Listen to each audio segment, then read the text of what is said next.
Hi friends, ഇന്ന് അജിലേഷ് എഴുതിയിരിക്കുന്ന ഒരു മെയിലേക്ക് കിടക്കാം. മാഡം, എൻ്റെ പേര് അജിലേഷ്. യഥാർത്ഥ പേരല്ല. സ്വകാര്യ ആരോഗ്യ മേഖലയിലാണ് ഞാൻ പ്രവർത്തിക്കുന്നത്. ഈ അടുത്ത കാലത്താണ് എൻ്റെ കല്യാണം കഴിഞ്ഞത്. ഏകദേശം 1.5 വർഷമായി കാണും. പ്രേമവിവാഹമായിരുന്നു. ഞങ്ങളുടെ ഹോസ്പിറ്റലിൽ ജോലിക്ക് വന്ന ഒരാളെ തന്നെയാണ് ഞാൻ വിവാഹം കഴിച്ചത്. ഞങ്ങൾ രണ്ടുപേരും ഒരേ ഫീൽഡായതുകൊണ്ട് ഒരു പ്രശ്നവുമില്ലാതെ ഞങ്ങൾക്ക് പ്രേമിക്കാനും ഒന്നിക്കാനും പറ്റി. ഭാര്യ പുരോഗമന മനസ്സുള്ള ഒരാളാണ്. വിശാലമായ ഒരു മനസ്സിൻ്റെ ഉടമയുമാണ്. സാമൂഹ്യ കാര്യങ്ങളിലൊക്കെ ഫേസ്ബുക്കിലും മറ്റും നന്നായി പ്രതികരിക്കുന്ന ആളുമാണ്. എന്നേക്കാൾ കൂടുതൽ അറിവും വിവരവും ഒക്കെയുണ്ട്. സൗന്ദര്യത്തിലാണെങ്കിലും ഒരുപടി മുന്നിൽ തന്നെ. പലരും അവളെ കല്യാണം കഴിച്ചപ്പോൾ എന്നെ അസൂയയോടുകൂടി നോക്കിയിട്ടുണ്ട്. അതുകൊണ്ട് ഭാര്യയുടെ അഭിപ്രായങ്ങൾക്ക് വില കൽപ്പിക്കുന്ന ഒരു ഭർത്താവാണ് ഞാൻ. എൻ്റെ വീട്ടിൽ എനിക്കൊരു ചേച്ചിയുണ്ട്. എന്നേക്കാൾ 2 വയസ്സിന് മൂത്താണ്. ചേച്ചിയുടെ കല്യാണം കഴിഞ്ഞിട്ട് കുറേ നാളായി. 2 കുട്ടികളുമുണ്ട്. ഒത്തിരി ദൂരെയാണ് കെട്ടിച്ചേച്ചിരിക്കുന്നത്. ഭർത്താവിനും ചേച്ചിക്കും ജോലിയുണ്ട്. അവർ ഭയങ്കര ബിസിയാണ്. 2-3 മാസം കൂടി ഇരിക്കുമ്പോൾ ഇങ്ങോട്ട് വരും. അത്രയേ ഉള്ളൂ. എൻ്റെ വീട്ടിൽ അമ്മ മാത്രമേ ഉള്ളൂ. അച്ഛൻ 10 വർഷം മുമ്പ് രോഗബാധയാൽ മരിച്ചു പോയതാണ്. അമ്മയും ഞാനും തമ്മിൽ നല്ല കൂട്ടാണ്. എന്തുണ്ടെങ്കിലും കുറച്ചൊക്കെ തുറന്ന് ഡിസ്കസ് ചെയ്യും. പിന്നെ ഞാൻ ആരോഗ്യരംഗത്തായതുകൊണ്ട് അമ്മയ്ക്കും തുറന്നു പറയാൻ പ്രത്യേകിച്ച് മടിയൊന്നുമില്ല. മരുമകൾ വന്നു കഴിഞ്ഞപ്പോഴേക്കും അവളോടമ്മ വലിയ കൂട്ടാണ്. പിന്നെ പ്രേമിക്കുമ്പോഴേ അമ്മയ്ക്കറിയാം അവളെ അമ്മയ്ക്ക് ഇഷ്ടവുമാണ്. അവളുടെ സൗന്ദര്യം കണ്ട് അമ്മ പറഞ്ഞത് നേരെ ഭാഗ്യവാനാണ് എന്നാണ്. അങ്ങനെ എന്തുകൊണ്ടും ശുഭകരമായൊരു സിറ്റുവേഷനാണ് ഞങ്ങളുടെ വീട്ടിലുള്ളത്. കല്യാണം കഴിഞ്ഞ് വന്നു കഴിഞ്ഞപ്പോഴേക്കും അമ്മയുമായി അവൾ അടുത്ത് കഴിഞ്ഞപ്പോൾ ഒരു ദിവസം എൻ്റെ ഭാര്യ തന്നെയാണ് എന്നോട് പറഞ്ഞത്, ചേട്ടാ, അമ്മ ചെറുപ്പമാണ്. മുടി ഒട്ടും നരച്ചിട്ടില്ല. അമ്മയുടെ ചുണ്ടുകൾക്ക് എന്തൊരു ചുവപ്പാണ്. പല്ലുകൾ ശരിക്കും നിരയൊത്തതാണ്. സ്കിന്നിൽ ഒട്ടും ചുളിവുകളില്ല. എന്നേക്കാൾ ചെറുപ്പമുള്ള സ്കിന്നാണ്. പിന്നെ നല്ല സുന്ദരിയുമാണ്. നീ എന്തൊക്കെയായി പറഞ്ഞു വരുന്നത് എന്ന് ചോദിച്ചു കഴിഞ്ഞപ്പോഴേക്കും ഭാര്യ പറഞ്ഞു, ചേട്ടാ, വെറുതെ എന്തിനാണ് അമ്മേ ഇവിടെ ഇങ്ങനെ നിർത്തിയിരിക്കുന്നത്? പിന്നെന്താ, കെട്ടിച്ചേക്കണോ? ആ, വേണം ചേട്ടാ. അമ്മയ്ക്കൊരു കൂട്ട് വേണ്ടേ? അമ്മ എന്തിനാണ് യൗവനം ഉള്ളപ്പോൾ വെറുതെ അത് കളയുന്നത്? അമ്മയ്ക്കൊരു കൂട്ടുണ്ടായിക്കഴിഞ്ഞാൽ എന്താ കുഴപ്പം? നിങ്ങൾക്ക് വിശാലമായി ചിന്തിച്ചുകൂടെ? നിങ്ങളും എത്രയോ പേഷ്യൻസിനെ കാണുന്നതാ എന്ന് പറഞ്ഞപ്പോൾ ഞാൻ പറഞ്ഞു, ശരിയാണ്. പക്ഷേ എന്ന് വെച്ച് അമ്മയെ കെട്ടിച്ചിടാനൊന്നും പറ്റില്ല. എൻ്റെ അമ്മ ഈ വീട്ടിൽ നിന്ന് പോകുന്നത് എനിക്ക് ചിന്തിക്കാൻ പോലും പറ്റുന്നില്ലെന്ന് അപ്പോൾ അവൾ എന്നോട് പറഞ്ഞു. അതിന് ഇവിടെ നിൽക്കുന്ന ഒരു രണ്ടാനച്ഛനെ നോക്കിയാൽ പോരെ? നല്ലതല്ലേ? നമുക്കൊരു കൂട്ടാകും. അതിനുമുപരി അമ്മയ്ക്ക് ഒരു ജീവിത പങ്കാളി അത്യാവശ്യമാണ്. പിന്നെ നമ്മളെവിടേക്കെങ്കിലും പോവുകയാണെങ്കിൽ അമ്മ തന്നെ ഇവിടെ ജീവിക്കണ്ടേ? അത് വേണ്ടല്ലോ. അതൊക്കെ പറഞ്ഞു കഴിഞ്ഞപ്പോഴേക്കും എനിക്കും തോന്നി, സാരമില്ല, ഒന്ന് ട്രൈ ചെയ്ത് നോക്കാം. ഈ വീട്ടിൽ നിൽക്കുന്ന ആരെങ്കിലും കിട്ടുമോ എന്ന് അവൾ പറഞ്ഞു. നമുക്ക് നോക്കാമെന്ന്. അങ്ങനെ എൻ്റെ ചേച്ചിയോട് പറഞ്ഞു, ഭർത്താവിനോട് പറഞ്ഞു. എൻ്റെ ഭാര്യയാണ് എല്ലാം പ്രസൻറ്റ് ചെയ്തത്. അവളൊരു മിടുക്കിയായിരുന്നത് കൊണ്ട് അവളുടെ വാക്സാമർത്ഥ്യത്തിൽ അവർ വീണു. അത് കഴിഞ്ഞ ശേഷമാണ് അമ്മയോട് പറഞ്ഞത്. അമ്മ പറഞ്ഞു, യോ, കല്യാണമോ? എനിക്കൊന്നും വേണ്ട മോളെ, ശരിയാകില്ല. നാട്ടുകാരെന്ത് കരുതും, വീട്ടുകാരെന്ത് കരുതും? എനിക്ക് വേണ്ട. എനിക്കങ്ങനൊരു മോഹമില്ല. എൻ്റെ ഭർത്താവായിരുന്നു എൻ്റെ എല്ലാം. ഇനിയിപ്പോൾ എന്താണ്? ഇത്രയും പ്രായമായില്ലേ, എന്തിനാ എന്നൊക്കെ പറഞ്ഞ് അമ്മ നിഷേധിച്ചു. എൻ്റെ ഭാര്യ പറഞ്ഞു, അമ്മേ, ഞങ്ങൾക്ക് സമ്മതമാണല്ലോ. അമ്മയ്ക്കൊരു കൂട്ട് വേണം. അമ്മയുടെ യൗവനം ഇപ്പോഴും പോയിട്ടില്ല. അമ്മയൊരു സുന്ദരിയാണ്. ഈ സൗന്ദര്യത്തിന് ഉടമ ആരെങ്കിലും വേണ്ടേ? അമ്മ ഇങ്ങനെ വെറുതെ നിന്നിട്ട് സ്വർഗത്തിൽ ചെന്ന് കഴിഞ്ഞാൽ ദൈവം ചോദിക്കും, ഈ സുന്ദരി എന്തിനാ ഇങ്ങനെ വെറുതെ ഇട്ടിരുന്നേന്നും. അതുകൊണ്ട് അമ്മ സമ്മതിക്കമ്മേ എന്നൊക്കെ പറഞ്ഞ് അവൾ പാതി കളിയായും പാതി തമാശയായിട്ടും പറഞ്ഞു. അങ്ങനെ അമ്മ അവസാനം സമ്മതമോളി. അത്യാവശ്യം ജോലിയൊക്കെയുള്ള, കാണാൻ കൊള്ളാവുന്ന, നല്ല മാന്യമായ സ്വഭാവമുള്ള ഒരാളെ വേണമല്ലോ നമ്മുടെ വീട്ടിൽ നിൽക്കുകയും വേണം.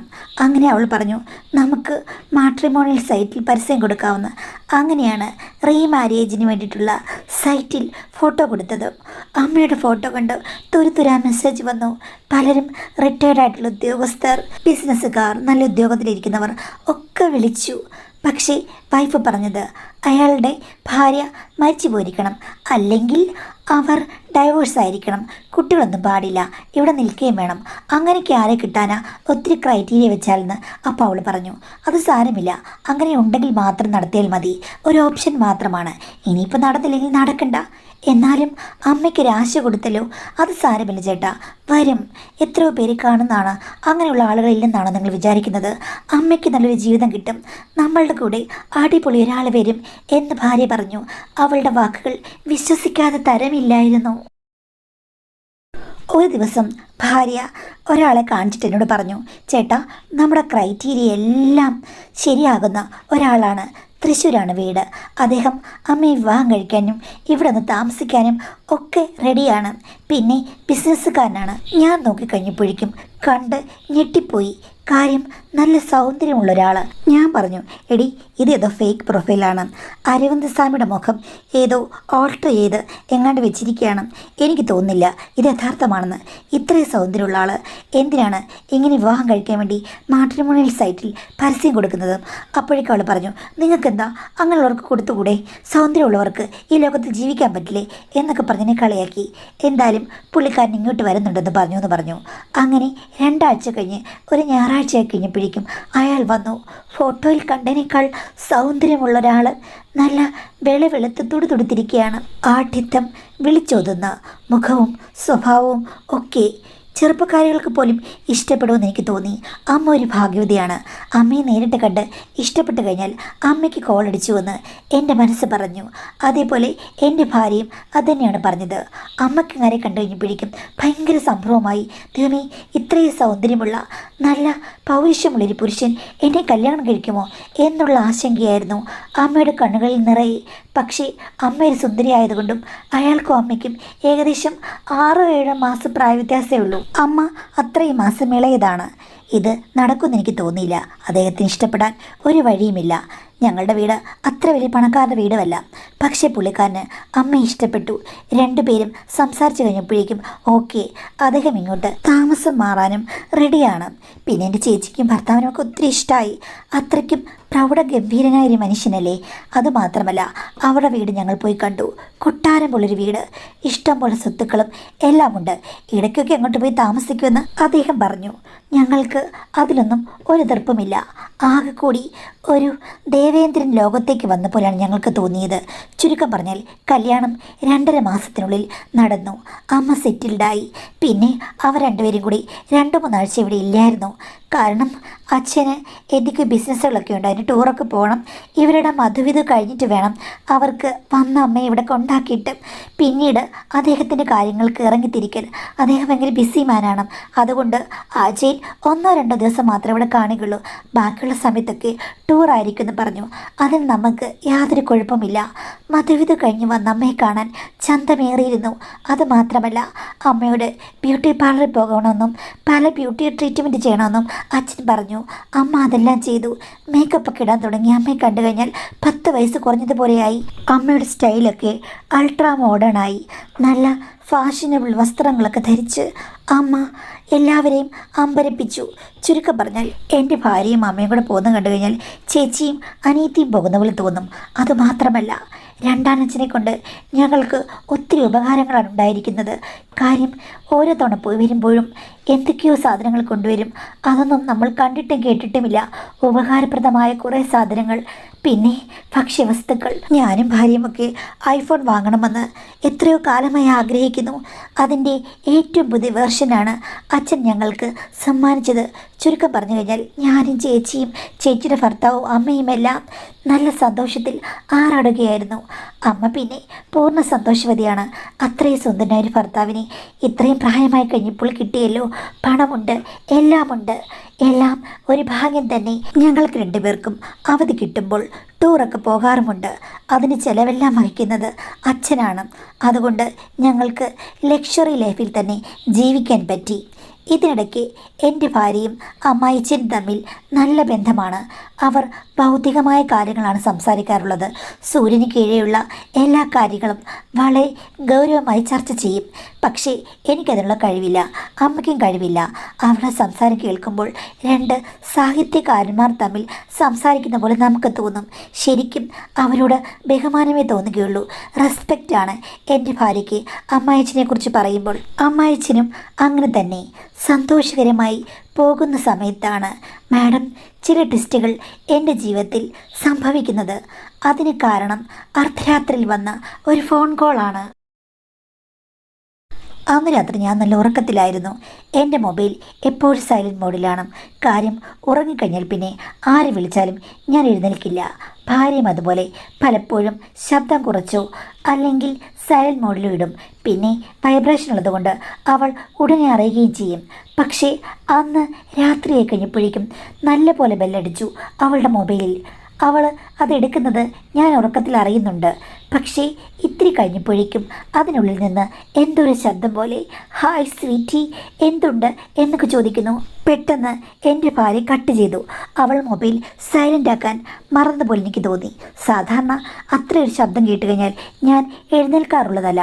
അന്നെന്തോ ഞാനത് സ്വപ്നം പോലെ കേട്ടു.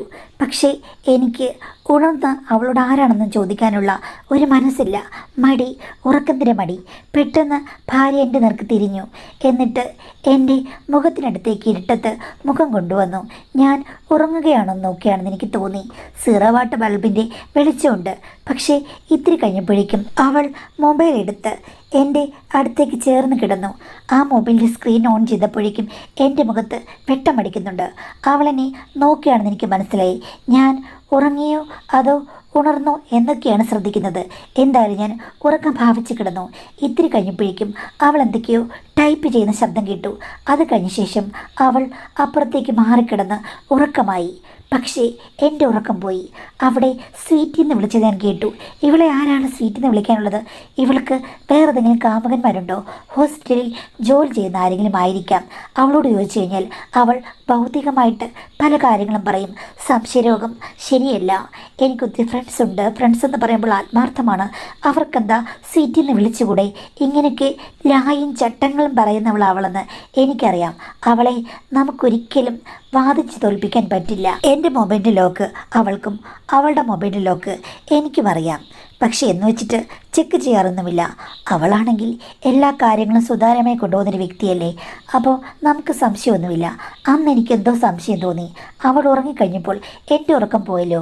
നോക്കാം അവളുടെ മൊബൈൽ നോർത്തു. പക്ഷെ വേണ്ട, അടുത്ത ദിവസം നോക്കാം എന്ന് ഞാൻ വെച്ചു. അവൾ അതെല്ലാം ഡിലീറ്റ് ചെയ്യുമെന്ന് എനിക്കൊരു സംശയമുണ്ടായിരുന്നു.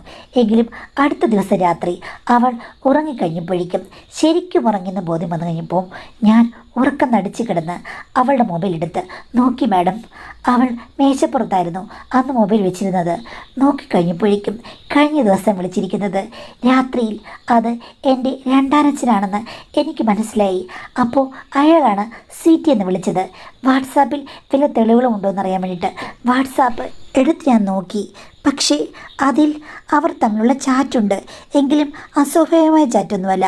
മോളെ, എവിടാ നീ? ഞാൻ വരുന്നുണ്ട് അടുത്ത ആഴ്ച കേട്ടോ എന്നൊക്കെ പറയുന്നു. പുള്ളിക്കാരൻ കുറേ ദിവസമായിട്ട് ഇവിടെ ഇല്ല. ഓക്കെ അച്ഛാ എന്നൊക്കെ ഇവളും പറയുന്നു. നോർമലാണ്. ചിലപ്പോൾ സീറ്റിൽ നിന്ന് വിളിക്കുന്നത് മോളെ വിളിക്കാമല്ലോ, ഞാൻ സംശയിച്ചതാകും എന്ന് കരുതി. പക്ഷേ മാഡം, എങ്കിലും എനിക്ക് സംശയമുള്ളത് കൊണ്ട് അച്ഛൻ വന്നു കഴിഞ്ഞപ്പോൾ ഇവളെയും അച്ഛനെയും ഞാൻ ഒന്ന് ചെക്ക് ചെയ്തു. ഇതിനിടയ്ക്ക് അച്ഛൻ അവളുടെ കയ്യിൽ ആരും അറിയാതെ പിടിക്കുന്നതും തിരുമുന്നതും ഒക്കെ ഞാൻ കണ്ടു. എൻ്റെ സംശയം ഞാൻ തന്നെ തീർച്ചപ്പെടുത്തി. ഇവർ തമ്മിൽ എന്തോ അന്തർധാരകളുണ്ട്, അത് ഉറപ്പാണ്. എൻ്റെ ഭാര്യ ബുദ്ധിമതി ചമഞ്ഞ് അതീവ മിടുക്കിയായി എന്നെ പറ്റിക്കുകയാണ്. ഞാനും അമ്മയും പറ്റിക്കപ്പെടുകയാണെന്ന് എനിക്ക് മനസ്സിലായി. എന്തായാലും ഇവരെ കൈയോടുകൂടി പിടികൂടണം.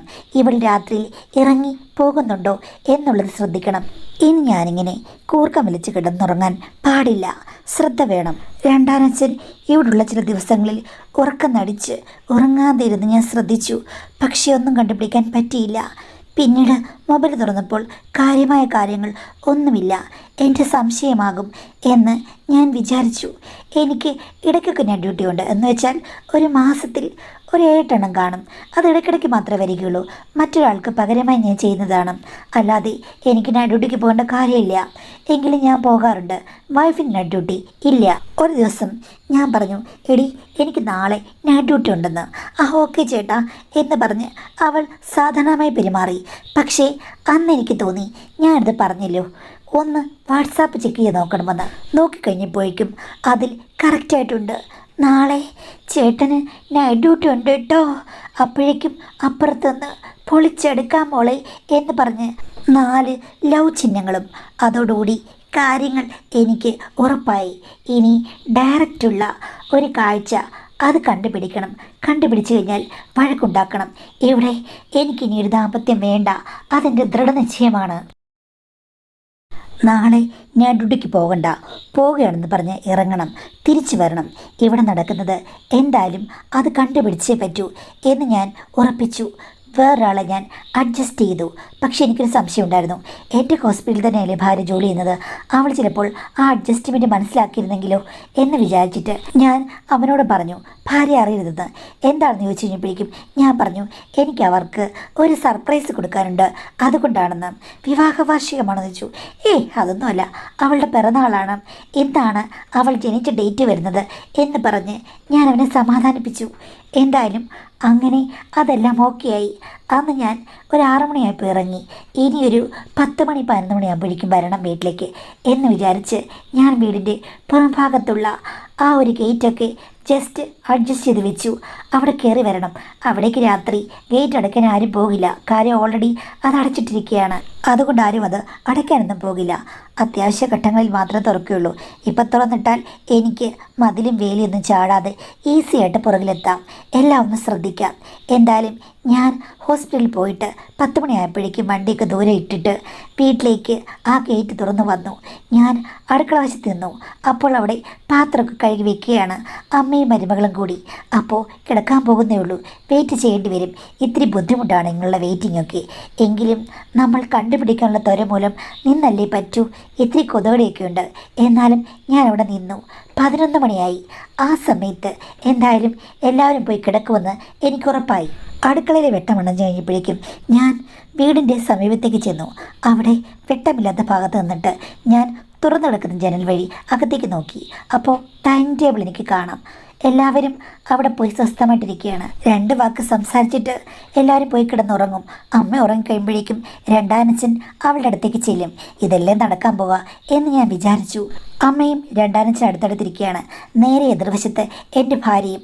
അമ്മ സംസാരിക്കുന്നത് ഞാൻ കേട്ടു. എടി, അവനെ നീ വിളിച്ചോ? ഓ, ഞാൻ വിളിച്ചില്ലമ്മേ, കിടക്കാൻ പോവാന്ന് പറഞ്ഞിട്ട് ഇത്തിരി കഴിയുമ്പോൾ ഞാൻ വിളിച്ചോളാം എന്ന്. ആ, വിളിച്ച് പറ, ഗുഡ് നൈറ്റൊക്കെ പറഞ്ഞിട്ട് നീ വാ മോളേന്ന്. അത് കേട്ട് കഴിഞ്ഞപ്പോൾ എനിക്കൊരു സംശയം തോന്നി. ഗുഡ് നൈറ്റൊക്കെ പറഞ്ഞിട്ട് വാ മോളേന്ന് എവിടേക്ക്?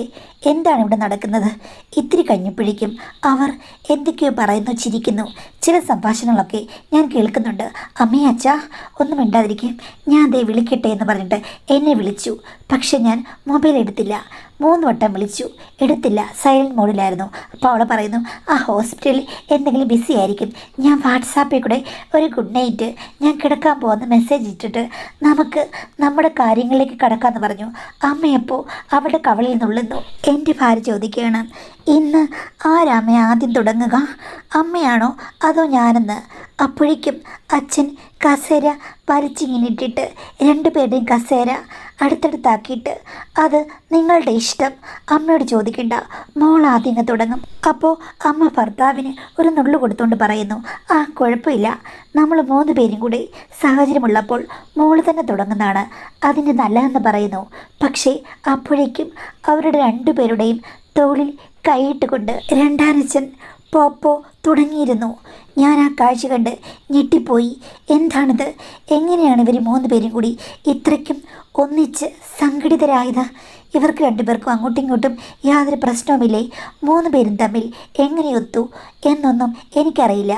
ഇതിനിടയ്ക്ക് രണ്ടാനച്ഛൻ മാറിയും തിരിഞ്ഞും 2 പേരെയും ഒരുപോലെ പരിഗണിക്കുന്നത് ഞാൻ കണ്ടു. എനിക്ക് തോന്നുന്നു ഇവർക്ക് ഇനിയിപ്പോൾ മുറിയിലേക്ക് പോകേണ്ട കാര്യമില്ല. ഇവിടെ ജനലൊക്കെ തുറന്നു കിടക്കുന്നുണ്ട് എന്നുപോലും നോട്ടമില്ല. ഇവിടെ വെച്ച് തന്നെ അവർ ആഴിക്ക് തീ കൊളുത്തുവെന്ന് എനിക്ക് തോന്നി. എൻ്റെ മുട്ടുകൾ വിറയ്ക്കാൻ തുടങ്ങി. ദേഷ്യം കൊണ്ടാണോ അതോ അമ്പരപ്പ് കൊണ്ടാണോ എന്ന് എനിക്കറിയില്ല. ഇതിനിടയ്ക്ക് രണ്ടാനച്ഛൻ പറയുന്നു, വാ, ഇനി ഇവിടെ വേണ്ട, നമുക്ക് ഒന്നിച്ച് അകത്തേക്ക് പോകാമെന്ന്. പക്ഷേ എഴുന്നേറ്റ് അമ്മായച്ചനെ 2 സ്ത്രീകളും കൂടെ അങ്ങോട്ടും ഇങ്ങോട്ടും വടംവലി പോലെ പിടിച്ചു വലിക്കുകയാണ്. എന്താണ് വലിയെന്നും എങ്ങനെയാണ് വലിയെന്നും ഞാൻ പറയണ്ടല്ലോ. 2 പെണ്ണുങ്ങൾക്കും ആവശ്യമില്ലാത്ത ആക്രാന്തമാണ്. സത്യം പറഞ്ഞാൽ ആ കാഴ്ച കണ്ട് ഞാൻ ഞെട്ടിപ്പോയി. എൻ്റെ അമ്മയെക്കുറിച്ചിട്ടും എൻ്റെ ഭാര്യയെക്കുറിച്ചും ഞാൻ ഇങ്ങനെയല്ല വിചാരിച്ചിരുന്നത്. ഇനിയിപ്പോൾ കാത്തുനിന്നിട്ട് കാര്യമില്ല. ഞാൻ ജനലിൽ കൂടി അലറി. എല്ലാവരും ഞെട്ടി. ഞാൻ അടുക്കള വശത്ത് ചെന്ന് കതകനിടിച്ച് അത് തുറപ്പിച്ചകത്ത് കയറി. എല്ലാവരോടുമായി ഭയങ്കര വഴക്കും വക്കാനും തുടങ്ങി. അവർ ആദ്യം ഒരു 10 മിനിറ്റോളം ഒന്നും മിണ്ടിയില്ല. പിടിക്കപ്പെട്ട പോലെ നിന്നു. അത് കഴിഞ്ഞപ്പോഴേക്കും എൻ്റെ ഭാര്യ പറയാൻ തുടങ്ങി, എൻ്റെ ഇഷ്ടമാണ്, അമ്മയ്ക്കും എനിക്കും അച്ഛനും ഈ ഒരു ജോഡിയിൽ നിന്ന് പിന്തിരിയാൻ പറ്റില്ല. ഞങ്ങൾ അത്രമേൽ അടുത്ത് പോയി. അതുകൊണ്ട് നിങ്ങൾ എന്നെ വേണമെങ്കിൽ ഡൈവേഴ്സ് ചെയ്തോളൂ, ഒരു കുഴപ്പമില്ല. ഞാൻ അച്ഛൻ്റെ വീട്ടിൽ പോയി താമസിച്ചോളാം. അമ്മയും അങ്ങ് വരും. ഞാൻ ചോദിച്ചു, അമ്മയ്ക്കിതിൽ നാണമില്ലേന്ന്. അപ്പം അമ്മ പറയുകയാണ്, ആദ്യം എനിക്ക് ഇത്തിരി കൺഫ്യൂഷൻ ഉണ്ടായിരുന്നു. ആക്ച്വലി എൻ്റെ പുതിയ ഭർത്താവിനെ കണ്ടുപിടിച്ചെന്നത് മോളല്ലേ. അതുമാത്രമല്ല, ഇവർ തമ്മിൽ നേരത്തെ അറിയാമായിരുന്നു.